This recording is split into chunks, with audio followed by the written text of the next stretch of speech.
Yang kedua, saya sebut semalam berkenaan dengan Muhyiddin Yassin. Apa yang berlaku, menantu Muhyiddin Yassin ni lah. Siapa nama dia dah? Something lah, saya tak ingat lah nama dia. Menantu dia ni ada buat hal. Dia, tuan-tuan, saya cerita lah, dia bukan menantu. Ini bukan anak hantu nama dia, bukan menantu dia. Anak hantu dia kan. Dia ada menantu dia, tapi dalam masa ada anak dia. Anak Muhyiddin Yassin pun ada buat hal juga, tuan-tuan. Ini antara sebab kenapa sekarang ni dia orang beria-ria nak ambil alih kerajaan. Now, cerita kemudian. Semalam, SPRM mengatakan bahawa satu surat waran tangkap telah dikeluarkan kepada menantu Muhyiddin Yassin. Kerana setelah dihubungi, tidak didapati, mereka tidak menjawab panggilan, tidak diketahui di mana. Bila diperiksa oleh immigration, rupanya mereka telah keluar negara, mereka ni maksudnya dia dan partner dia, keluar negara dan belum lagi kembali. Namun laporan daripada rakan saya mengatakan mereka sekarang ini berada di Gold Coast, Australia. Betul tak betul? Iaitu SPRM kena apa orang kata, kena deal dengan Interpol lah. Takkan saya dapat maklumat SPRM tak dapat kan? Dan bukan itu sahaja, dengar ceritanya anak Muhyiddin Yassin sendiri pun sekarang ini tidak berada di dalam negara, tuan-tuan. Ini dengar cerita lah, betul tak betul wallahualam. Kerana sekarang ini SPRM sudah mula mendekati siasatan terhadap keluarga Muhyiddin Yassin. Now, kenapa? Ni saya nak buat cerita ni sebelum saya tutup ni. Walau 10 minit saya bersiaran, YB pun dah sampai. Tak apa. Saya nak cerita ni kenapa, tuan-tuan. Pertama, kenapa darurat itu dilakukan?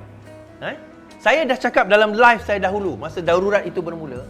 Saya umpamakan darurat itu, umpama darurat 1969. Kita tak pelik ke?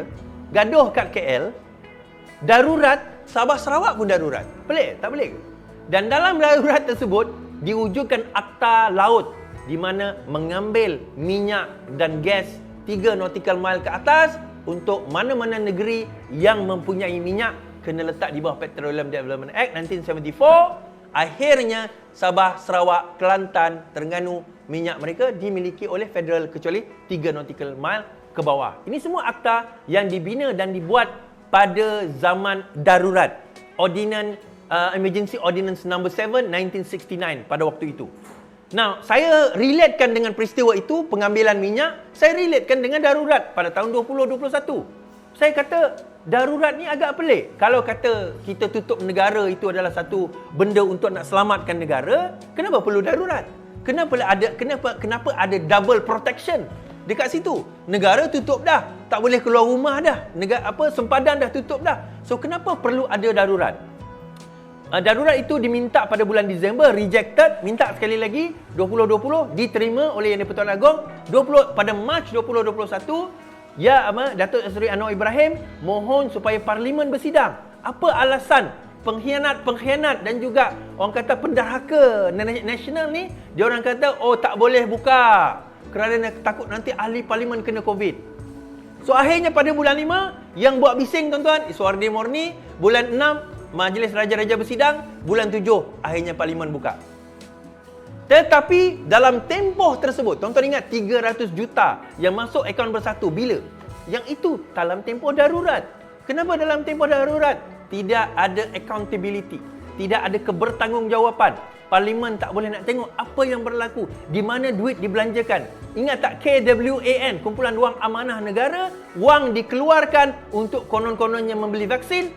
Tidak ada audit yang dilakukan, tidak ada permintaan daripada kabinet dibentangkan. Dan bila perkara itu minta dibentangkan, dia tidak dilakukan.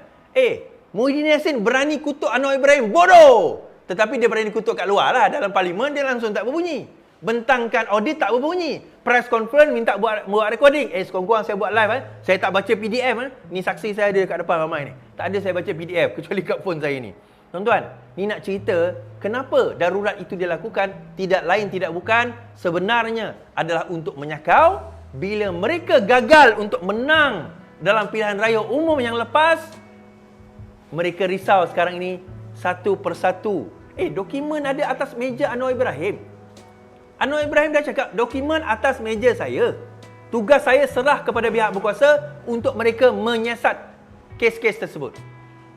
Sehingga kan, semalam Hadi mengatakan bahawa lepas ini kalau kita menang 6 negeri, kita akan memegang kerajaan akan tumbang. Malah Hamzah Zainuddin hari ini pun berkata perkara yang sama. Mana Hamzah tadi? Hamzah pun kata perkara yang sama. Mana Hamzah tadi?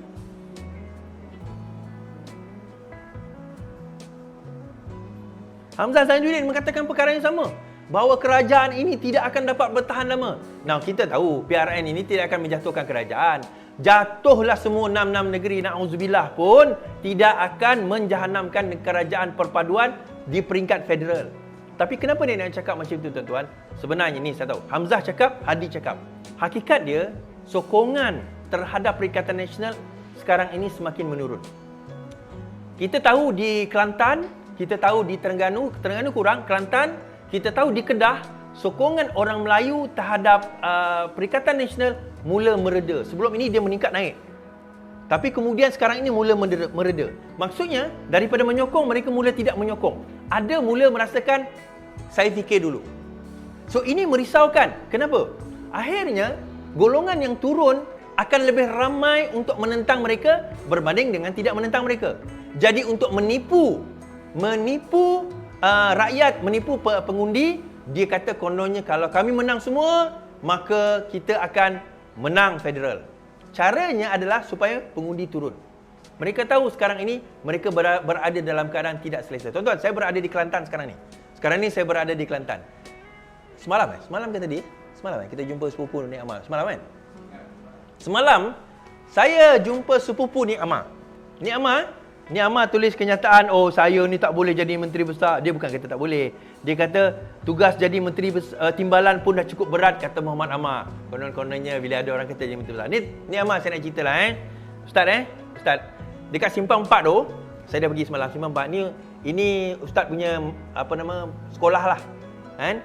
Kat sebelah sini kan rumah Ustaz kan? Kat depan rumah Ustaz tu ada tak pos Pakatan Harapan? Besar pos tu. Saya dah post dalam Facebook saya. Pos itu diwujudkan oleh sepupu Ustaz. Pok Tek nama dia. Dia datang jumpa saya semalam, ambil gambar. Dia kata, sudahlah. Dia kata, saya dah tak larat dah dengan pemimpin macam ni. Memang dia sepupu saya, saudara saya, ini melibatkan rakyat. Rumah saya sendiri pun, Mita dia panggil. Mita dia sudah kena cabut. Tinggal Meta. Meta dia pun sudah kena cabut, tuan-tuan. Meta saya pun dia cabut, dia kata. Sebab apa dia cabut? Sekarang ini dia kena pilih boring. Bukan boring, bosan. Boring itu dia kena tebuk, buat perigi. Sebab apa dia kena buat perigi? Tak ada air. Ini bukan kita cerita Gua Musang ke, kita cerita pedalaman jeli yang masuk hutan kampung orang asli. Bukan. Ini di Panco, Dun Panco, di bawah Dun Nik Amar. Saya pun pergi Dun Menteri Besar Ahmad Yaakob pun sama. Ini saya dekat Kota Baru. Saya cakap dengan kawan-kawan saya tadi kan, nak cari toilet kami kena pergi tandas. Pergi Shell. Pergi petrol station. Kemudian kawan saya kata, yelah, at least kita kat bandar. Tak, saya kata lagi bandar lagi teruk. Kalau kita kat kampung, kita faham lah. Okey, aku kena ambil air di sungai. Aku nak ambil air daripada perigi. Tapi kat bandar, kita kena fikir macam tu. Allah. Kota Baru ni, tuan-tuan. This is Kota Baru. Bukan kita nak menghina orang-orang di Kelantan. Bukan. Tapi pemimpin kamu dah meletakkan kamu di bawah kehinaan. Habis kita nak cakap macam mana? Nak salahkan saya, Iswar Dimon ni. Salahkanlah pemimpin kamu. Tadi saya pergi satu kampung. Adalah pakcik tu. Lepas saya melawat, ada seorang orang tua ni, isteri dia sakit terlantar. Anak dia OKU. Rumah ambil perigi. Air daripada perigi yang, ya Allah. Saya tengok pun risau saya air perigi, tuan-tuan. Lepas tu saya keluar. Saya jumpa adalah pakcik-pakcik ni. Daripada kedai, dekat kedai-kedai, saya tanya dia. Pakcik, saya jumpa pakcik-pakcik ni. Dia, kena, tu sepupu saya tu, dia kata. Itulah pakcik, saya nak tanyalah. Kenapa kat tempat ni air tak ada, pakcik? Yang tu pakcik tak campur. Saya tahulah sebenarnya. Dia nak jawab tak benar lah. Pemimpin pakcik ni, pemimpin negeri ni, dia cakap apa? Tak tahulah pemimpin, tak tahulah, dia kata. Lala saya desak juga. Yalah, apa pemimpin negeri bagi alasan? Air tak ada. Dia pipe ada. Meta tak ada. Meter tak ada. Sebab apa? Dia dah cabut. Ni tuan-tuan, saya cerita. Ni cerita betul. Dia kena bayar RM4.5 sebulan. Angin je keluar. Setelah dia kata, tak apalah saya cabut. Tuan-tuan tahu tak? Kos cabut tu berapa? Nak cabut, ada bayar tu. Tahu berapa? RM500. Pakcik tu kena bayar, cabut. AKSB depan tu depan tu. Betul tak? Air Kelantan Sdn Bhd. Tu seberang jalan saya. Seberang saya berceramah ni, seberang tu KSB. Jangan kata saya tiba tu kat depan tu. Saya kata, korang tak ada hati perut ke? Saya kata, korang tak ada jiwa ke? Korang tak rasa bersalah ke makan gaji? Tapi rakyat menderita macam tu. Kalau aku letak jawab, Tan, tak sanggup aku. Tak sanggup lagi aku. Kan? Jadi macam itulah tuan-tuan. Macam inilah. Habis kat situlah. Kan? Balik kepada cerita ni Amar, sepupu dia kata tadi apa? Dia nak ubah. Kelantan nak berubah. Saya sekarang ni berada di Tanjung Mas. Sekejap lagi saya akan interview apa orang kata? Calon ni. Kan? InsyaAllah. Saudara Zinda Khalil, sahabat saya, sahabat. Ini sahabat lah ni. Ni gambar dia kat belakang. Kejap lagi saya interview dia, kita tanya. Dengar cerita Tanjung Mas 50-50. Kota Lama semalam Anwar Ibrahim turun, penuh tuan-tuan, penuh. Itulah. Berubah tu Allah tidak akan merubah nasib suatu kaum, melainkan kaum itu sendiri yang nak berubah. Sekian saja daripada saya. InsyaAllah kita berjumpa malam esok. Kalau saya larat, ini live saya yang kelima dah ni. Selamat malam. Selamat beristirahat. Yang penting, lawan! Tetap lawan! Assalamualaikum.